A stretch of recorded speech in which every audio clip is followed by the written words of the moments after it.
Let's talk about the don't want to draft list next on Fantasy Football Today in 5.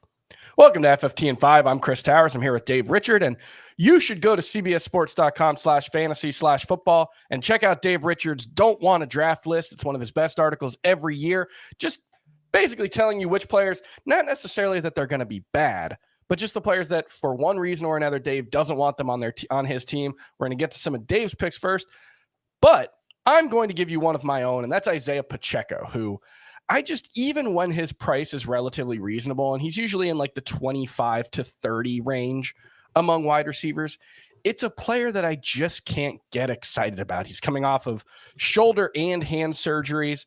Looks like he's going to be ready for week 1. But even with that, last season, he started 14 games, if you include the playoffs. He was a top 20 running back 4 times in 11 games last season. He had no games with more than 14 PPR points in the playoffs. I think Isaiah Pacheco can be a fine player.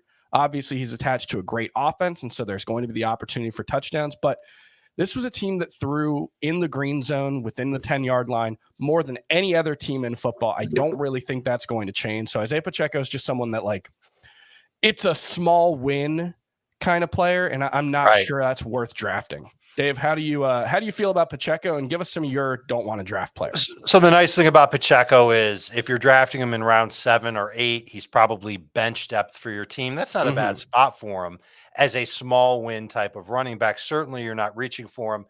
And it really comes down to how do you view him versus David Montgomery, Cam Akers. I would much rather have David Montgomery. I would too. How do you feel about Pacheco versus Brian Robinson and Khalil Herbert? Because I'm not sure those guys are big win running backs either. I agree. The Bears, I believe, had the fewest PPR points by running backs last season. If it wasn't them, it was either the Rams or them with the fewest PPR points, because Justin Fields just isn't going to throw to his running backs very often. You know, we did see Khalil Herbert score a long. If it was Justin Herbert, that would be weird. That would be even more impressive. Now, he had the long touchdown catch, but it was like a little dump off of a scramble. I just don't think he's going to have a big role in the passing game, but I do think he's the Bears' lead runner and will be very efficient. I think I would rather have him than Pacheco, but it's very close. I think all of those guys are like, you're hoping for 70 yards and a touchdown from them, but they're not going to have much to do in the passing game. So I don't think there's many paths to upside there. RB3s for sure. Yeah. And Herbert does have some decent upside, but I'm not as in love with him as I was before training camp started. Yeah. Roshan Johnson's really made an impression. Okay. 2 running backs that are going to go certainly before round 7 in our drafts: Ramondre Stevenson, Najee Harris. They are RB10 and RB11 on Fantasy Pros ADP. And I'm thinking that both of them are not going to match expectations. We saw the Patriots running back situation last year, 8 games where Damian Harris had at least 10 touches. That's it. That's not a lot, but just 10 touches. Ramondre in full PPR averaged 12.5 points per game. So pretty frustrating that Ramondre couldn't break through then.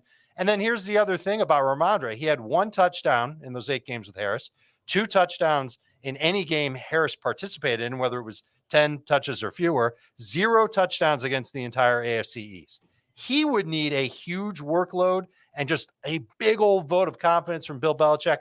I don't want to trust Bill Belichick's running backs, not with a 3rd-round pick anyway. Stevenson in round 4 in PPR, you might be able to convince me on that one. And then Najee Harris, we've been hearing and seeing Jaylen Warren start to take more work away from him.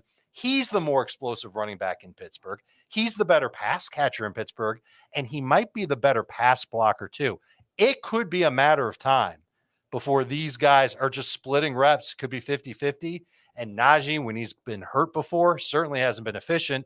Could be in a situation where he's the 1B back and Jaylen Warren becomes the 1A. Najee's ADP is in the top 30. I would rather have Jaylen Warren at his ADP, which is around round 9 at this point. Yeah. And I would even reach up a little bit, Chris, and take him in round 8 if I wanted to. It feels like Ezekiel Elliott and Tony Pollard last year. And the problem for me is Elliott was still useful last season, despite Pollard being the much more efficient player. The problem is I don't think the Steelers offense is going to be nearly as good as Dallas is. So I don't think the opportunities are going to be there. No, but I do think they're going to be a better passing offense than they've Yes. been. The preseason's really been great to them.